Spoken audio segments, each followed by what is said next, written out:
नमस्कार मित्रों, astrology stars channel में आपका फिर से एक बार स्वागत है। दोस्तों, आज हम लोग बात करने वाले हैं मेष राशि जुलाई 2024 राशिफल के बारे में, जिसमें हम बात करेंगे आपके health, wealth, success, job, business, आपकी इन्वेस्टमेंट, आपकी लव, मैरिज, संतान, संतान के ग्रोथ, आपके माता पिता, आपकी घर, गाड़ी, बंगला, इन सारी चीजों की बात करेंगे। और आखिरी में बात करेंगे अगर कोई दिक्कत है, जो कि कुछ है, तो उसके बारे में अपन लास्ट में बात करेंगे कि उसके निदान क्या है, उसके सॉल्यूशंस क्या है। हाँ, ये समझना जरूरी है कि इस राशि फल को आप चंद्र राशि के आधार पर, सूर्य राशि के आधार पर या अपने नाम राशि के आधार पर देख सकते हैं। अब मित्र, अगर आगे बढ़े तो इससे पहले ये बताना जरूरी है कि अगर आपने सब्सक्राइब नहीं किया है तो चैनल को सब्सक्राइब कर लीजिए, क्योंकि फिर आप मुझे ढूंढने आएंगे, इस यूट्यूब के भीड़ में मुझे ढूंढ नहीं पाएंगे। अब आगे बढ़ते हैं, वन बाय वन आपको बताते हैं कि ग्रहों की स्थिति, जो गोचर की अवस्था है जुलाई के महीने में, वो क्या है।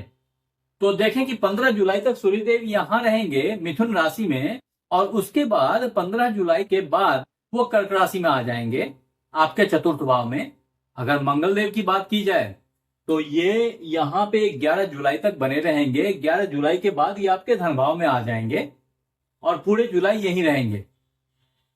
तदोपरांत शुक्रदेव 1 से 6 जुलाई तक मिथुन राशि में रहेंगे और 7 जुलाई से ये आपके कर्क राशि में, आपके हृदय भाव में आ जाएंगे, यहां अवस्थित रहेंगे 30 जुलाई तक। 31 जुलाई को फिर ये आपके पंचम भाव में आ जाएंगे, लेकिन एक दिन को छोड़ के चलते हैं, अभी आगे बढ़ते हैं। अब अगर बुधदेव की बात की जाए तो ये 29 जून से ही यहां आके बैठे हैं आपकी कर्क राशि में, हृदय भाव में, और ये यहीं बैठे रहेंगे 18 जुलाई तक। 19 जुलाई से ये अपना स्थान परिवर्तन करके आपके पंचम भाव में आ जाएंगे, यहां वक्री भी होंगे, जिसका प्रभाव आपके जुलाई के महीने में बहुत मात्रा में पड़ने वाला है, क्योंकि ये सब काफी इंपॉर्टेंट प्लैनेट हैं आपके लिए। लेकिन अभी वन बाय वन आपको बताते जाता हूं कि इन प्लैनेट्स का आपके जीवन पे जुलाई के महीने में क्या प्रभाव पड़ने जा रहा है 2024 के अंदर। यहां इंपॉर्टेंट ये भी है समझना मित्र कि 30 जून से ही शनिदेव वक्री हो रहे हैं और वो यहां आपके 11वें भाव से निकल के 10वें भाव की तरफ अग्रसर हो गए हैं। उस हालत में इनका दोनों भावों के ऊपर में भाव ज्यादा पड़ने वाला है, तो इसको विस्तार से बताऊंगा। अभी राहुदेव और केतुदेव आपके द्वादश और छठे भाव में बैठे रहेंगे अभी लंबे समय तक। वही हालत यहां बृहस्पति देव का है, गुरुदेव का है, जो कि आपके द्वितीय भाव में, धन भाव में आके बैठ गए हैं। अब मित्र, अगर सबसे पहले आपके स्वास्थ्य की बात की जाए जुलाई के महीने में, तो समझें कि स्वास्थ्य आपका मंगल देव के कारण, जो कि अपने ही भाव में बैठे हैं, लग्न में बैठे हैं, लग्नाधिपति हैं, या राशि में बैठे हैं, राशेष हैं, ये हमेशा अपने स्वास्थ्य को अच्छा बनाए रखेंगे। तो 11 जुलाई तक स्वास्थ्य में कोई प्रॉब्लम दिख नहीं रही है, मुझे होनी नहीं चाहिए, बशर्ते आपकी कुंडली में किसी खराब ग्रह की अंतर्दशा या महादशा नहीं चल रही हो। ये चीज अगर होगा तो फिर इनका प्रभाव जो गोचर में है वो कम पड़ेगा, उतनी मात्रा में नहीं पड़ेगा। तो आप अपनी कुंडली को जरूर चेक करें। अगर आपने अपनी कुंडली को चेक नहीं किया है कायदे से, तो मैंने इसके लिए भी कुंडली देखो करके एक अलग से वीडियो बना रखी है, आप उसको जाकर के चेक करें। आप तो आपको समझ में आएगी कि कुंडली को कैसे देखा जा सकता है और उसको इत्मीनान से देख करके समझ सकते हैं।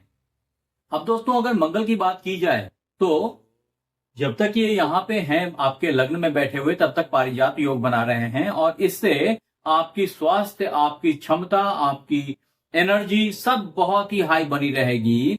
नॉट ओनली दिस, इनफैक्ट मंगल यहाँ पे रह करके महीने के शुरुआत में ही महालक्ष्मी योग बना रहे हैं, जिससे कि आपके पास में धन की आमदनी बनी रहेगी।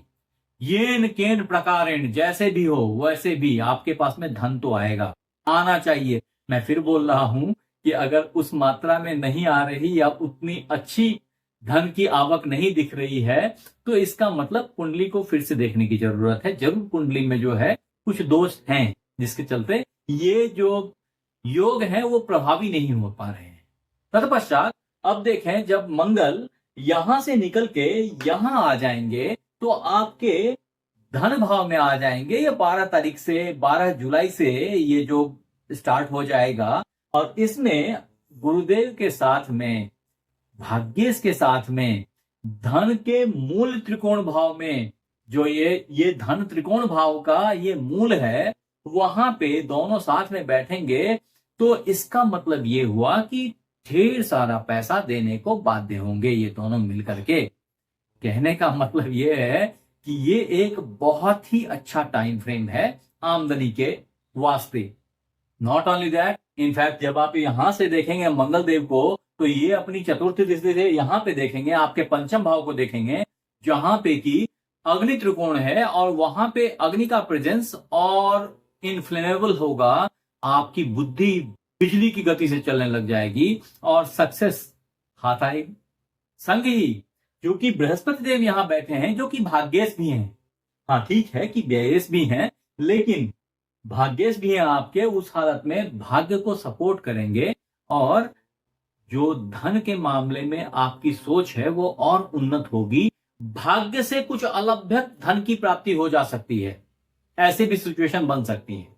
अब अगर सूर्यदेव की बात की जाए, तो आपके पंचमेश हैं, जो कि 15 जून से ही यहां आ गए हैं, और यहां पे ये 15 जुलाई तक रहेंगे।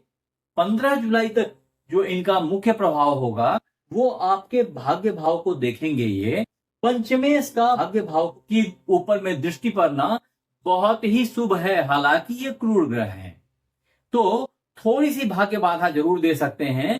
और वो भाग्य बाधा आपको कब देंगे? जब आप कुछ ज्यादा ही दिखावा करने लग जाएं, तब आपको भाग्य बाधा उत्पन्न होगी। इसलिए दिखावा से बचने की जरूरत होगी टिल 15 जुलाई 2024। उसके बाद ये सूर्यदेव वहां से यहां आ जाएंगे 15 जुलाई के बाद से। ये आपका हृदय भाव है, और त्रिकोण का मालिक, मूल त्रिकोण का मालिक जब आपके चतुर्थ भाव में केंद्र में बैठेगा, तो ये लक्ष्मी नारायण योग का फॉर्मेशन करता है। और जिस योग से आपके पास में लक्ष्मी और नारायण दोनों की प्राप्ति होगी। हाँ, फिर भी एक कष्ट बना रहेगा, जो हृदय की जलन है ना, वो हृदय में जलन महसूस होगी, मन शांत नहीं होता रहेगा, व्याकुलता बनी रहेगी। ये सब परेशानियां सूर्य के चलते लगी रहेंगी। लेकिन एट द सेम टाइम धन देगा, बड़े घर में जाने की इंटरेस्ट देगा, बड़ी गाड़ी खरीदने का आवेग देगा मन के अंदर। और ये 15 जुलाई से 15 अगस्त तक बनी रहेगी सिचुएशन। इस दरमियान आपके पास में आपके संतान से भी आपकी आमदनी दिखाई पड़ती है, अगर संतान मैच्योर हो गए हैं तो। संग ही बच्चों की फाइनेंशियल ग्रोथ भी होनी है, वो भी इस बात को इंगित कर रहे हैं सूर्यदेव। संतान की स्थिति बहुत अच्छी दिखाई पड़ रही है, संतान अच्छा ग्रोथ कर रहे हैं, अच्छे सक्सेस पा रहे हैं, और अपने भाव से एकादश भाव में विद्यमान सूर्यदेव संतान के तरफ से आपके लाभ को इंश्योर करेंगे। ये मैंने पहले ही बताया है, फिर बता रहा हूं। संतान की ग्रोथ अच्छी होगी और संतान को सक्सेस की प्राप्ति होगी। अब अगर बुधदेव की बात की जाए, तो ये तृतीयेश, खष्ठेश, प्रबल मार्केश हैं, जो कि यहां पे 1 जुलाई से ही आपके तृतीय भाव से निकल करके चतुर्थ भाव में आ जाएंगे, जहां थोड़ी सी मन को ठंडक देंगे।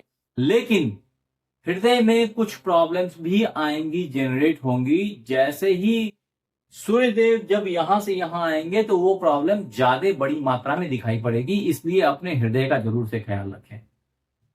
हाँ, क्योंकि आपके मंगलदेव अच्छे सिचुएशन में रहेंगे, इसलिए वो अपने स्वास्थ्य को खुद ही मेंटेन कर लेंगे। ये एक बहुत क्लियर बात है। हाँ, अच्छी बात यह है कि अभी 1 जुलाई से पहले तक ये पराक्रम भाव में, खुद के भाव में रहे हैं, जहां ये अच्छा सा आपकी प्रेजेंटेबिलिटी बढ़ा दिया है, आपके ज्ञान की क्षमता बढ़ा दी है, आपके लिखने की क्षमता बढ़ा दी है इन्होंने, और संग ही आपको सक्सेस इंश्योर कर दिया है। पहले ही कहीं अगर कोई इंटरव्यू के लिए आप मुखातिब हुए थे, तो उसकी आउटपुट शायद अब आने की संभावना हो जाए, क्योंकि ऐसे भी 30 जून से जब यहां पे बैठे शनिदेव वक्री होंगे, तो आपके दसम भाव में आने की तरफ अग्रसर होंगे। तब दसम भाव का जो प्रभाव है, वो थोड़ा तीव्र और थोड़ा आवेगात्मक हो जाएगा, जहां आपके कर्म की अधिकता हो जाएगी और कर्म से सफलता आपको प्राप्त होगी। आपके कर्म लोगों के नजर में हाईलाइट होंगे। ये एक अच्छा फेज होगा आपके लिए। और शनिदेव अभी इस समय में आने वाले टाइम में आपको काफी कुछ देने वाले हैं। खास करके ऐसे मित्र बंधु जिनको नौकरी की प्राप्ति नहीं हुई थी, जरूर नौकरी की तरफ अग्रसर हो। अगर ऐसा करेंगे आप तो आपको सफलता फटाफट में मिलेगी, ऐसी मेरी मान्यता है। अब अगर आपके शुक्रदेव की बात की जाए तो वो अभी तृतीय हाउस में है आपके। यहां से निकल के ये अभी 7 तारीख को यहां आ जाएंगे, आपके हृदय भाव में आ जाएंगे, जहां ये आपके शादीशुदा संबंध को बेहतर बनाएंगे। जिन मित्र बंधुओं की शादी नहीं हुई है, उनकी शादी ब्याह का जो सिचुएशन है वो अच्छा हो जाएगा।